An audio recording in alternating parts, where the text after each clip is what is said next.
Bienvenidos, mis amados hermanos, a Activa lo Sobrenatural. Y hoy estaremos hablando sobre el peso, el pecado, la transgresión y la iniquidad. La Biblia nos enseña que al reconocer a Jesucristo como nuestro Salvador, nuestro ser integral, espíritu, alma y cuerpo, inicia un proceso de regeneración y limpieza que se da conforme a la búsqueda de Dios según 2 Corintios 3:18. El enemigo no quiere que seamos perfectos, por ello quiere alcanzarnos, repartir nuestros bienes y destruirnos, como dice Éxodo 15. Y esto lo puede lograr a través de distintos obstáculos que nos pone delante y que son agradables a nuestros ojos, pero que a su fin es muerte. Y estos obstáculos son nada más y nada menos que el peso, el pecado, la transgresión y la iniquidad. Y al ser alcanzados por ellos, puede destruir los planes que Dios tiene para nosotros. Cuando a Adán se le ordenó que no comiera del árbol del bien y del mal, por ahí en Génesis, en ese entonces el hombre aún no conocía el pecado.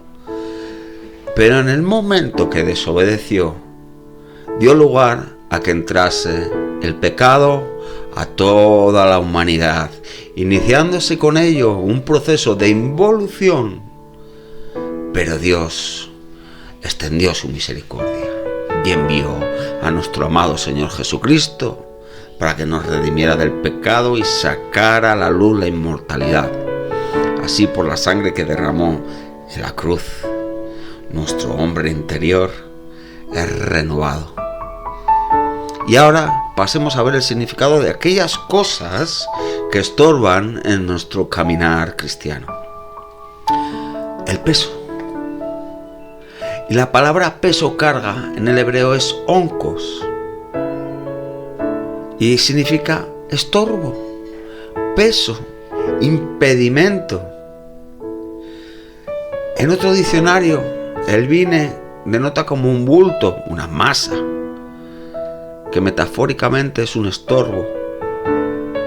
Y esto nos enseña que en algunas ocasiones de nuestra vida podemos tomar sobre sí una responsabilidad, un estorbo, un peso, una masa que no nos corresponde, que provocará que nuestro caminar en el Señor sea lento y se detenga, dando lugar a que venga cansancio espiritual, desánimo, frustración, permitiendo con ello perder bendiciones.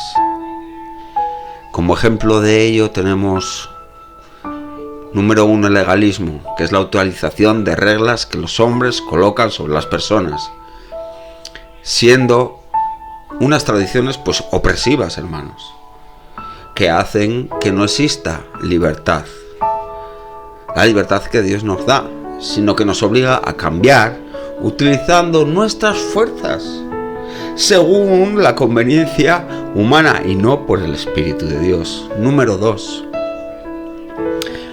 Dijo David, el salmista: porque mis iniquidades se han agravado sobre mi cabeza como carga, se han agravado sobre mí. Y es que en muchas ocasiones en nuestra vida llevamos cargas, estamos atribulados, tenemos presión de circunstancias, de errores que hemos podido cometer por no confesar nuestros pecados.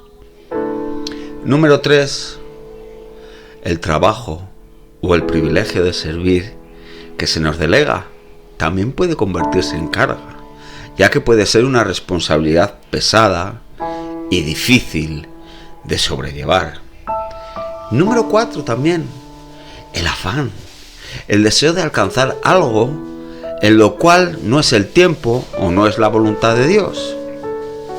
Como ejemplo podemos poner a Can, que significa perturbador, quien aunque estaba en la guerra, tenía como carga el pensar cómo hacerse rico. Y vemos cómo esta carga lo llevó en la degradación de llevar un afán, un peso, lo llevó a transgredir, a pecar y a caer en iniquidad. Cuidado, hermanos. es necesario quitarnos el peso para no caer en la transgresión. Porque Dios dice: venid a mí, todos los que estáis trabajados y cargados, y yo os haré descansar. Es decir, que debemos entrar en el reposo de Dios y confiar, tener fe de que seremos ayudados, socorridos en tiempos de angustia. El pecado, amados, puede manifestarse en la vida de los hombres por medio de tres formas parecidas, similares entre sí, y se pueden ir presentando de forma escalonada, de forma gradual, comenzando por algo que aparentemente no es nada, no tiene importancia, pero que puede convertirse en un lazo que conduce hacia la apostasía. Por lo que voy a describir esas etapas: peso, transgresión, pecado e iniquidad.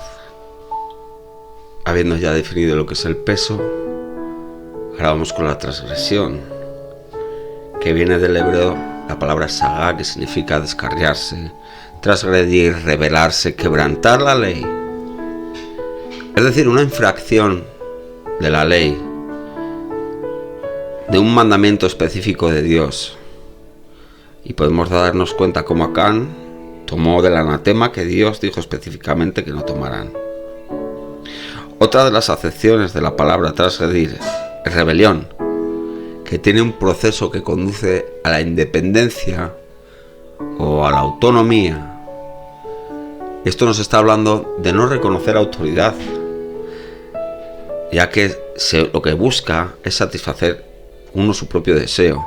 Es alguien que establece en sí mismo el fundamento moral, lo que nos deja entender que la transgresión es quebrantar los mandamientos que Dios ha establecido para la vida de cada uno de nosotros, y que solamente a través de Jesucristo tenemos remisión de esa transgresión. Pecado, pues la palabra pecado viene del griego, que es amartía, y significa errar en el blanco, perder la marca, no alcanzar la meta. Y esto es el reflejo que hace el hombre de la gloria y semejanza de Dios. El pecado no es la mera infracción de la ley, sino ya es el rechazo de la voluntad de Dios. Es el vivir a espaldas de Dios. Y podemos darnos cuenta en el proceso de decadencia de Acán, donde la codicia lo llevó a transgredir y luego a pecar. El pecado es algo que impide alabar y adorar el nombre de nuestro Dios. ¿Y cuál es el propósito del pecado? Es sencillo: llevarnos a la muerte.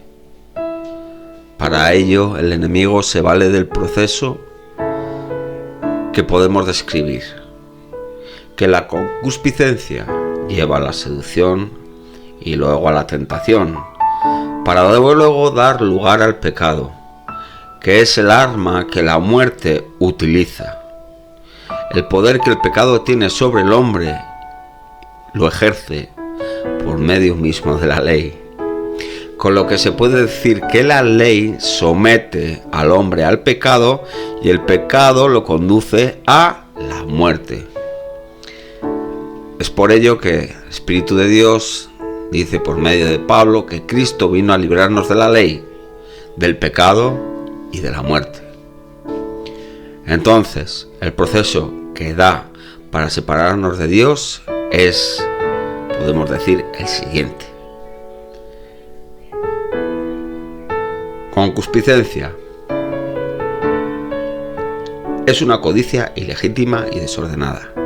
Radica en el corazón del hombre y se hace notoria cuando llega la tentación, razón por la cual, si una persona no es ministrada adecuadamente antes de que llegue la tentación, es probable que no resista y caiga en pecado. La seducción o seducir significa importunar a uno sin descanso. algo que nos sitia, algo que nos atrae. La tentación significa inducir a pecar, someter a prueba. Y la tentación más poderosa es nuestra propia carne. Mediante la tentación, Adán y Eva tuvieron la facultad de elegir entre la dependencia de Dios o actuar siguiendo una voluntad independiente y opuesta a la voluntad de Dios. Eso lo podemos ver en Génesis, muy definido en el capítulo 3. Y el pecado, como ya hemos dicho que significa errar en el blanco, básicamente significa fallar.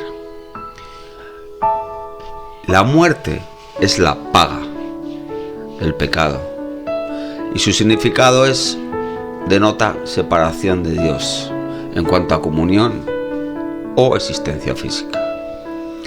Y la iniquidad, que consiste en permanecer constantemente en pecado.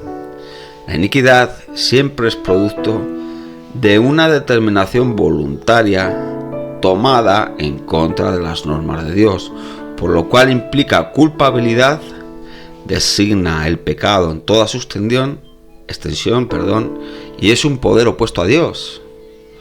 En el Antiguo Testamento se señala como la condición interna del corazón del hombre. Los miembros de un hombre pecador son los instrumentos de iniquidad. Y la Biblia dice que todo aquel que invoca el nombre de Cristo debe apartarse de iniquidad. Porque si no, esto nos puede llevar a una apostasía, que es negar la fe, ya que estas personas crucifican de nuevo para sí mismos al Hijo de Dios y los ponen a vituperio. Vamos a hablar de qué es la iniquidad, y es que la iniquidad consiste en permanecer constantemente en pecado. La iniquidad siempre es producto de una determinación voluntaria tomada en contra de las normas de Dios, por lo que implica culpabilidad. Es una designación del pecado en toda su extensión. Es un poder opuesto a Dios. Y en el Antiguo Testamento se señala como la condición interna del corazón del hombre. Los miembros de un hombre pecador son instrumentos de la iniquidad. Y la Biblia dice que todo aquel que invoca el nombre de Cristo debe apartarse de iniquidad.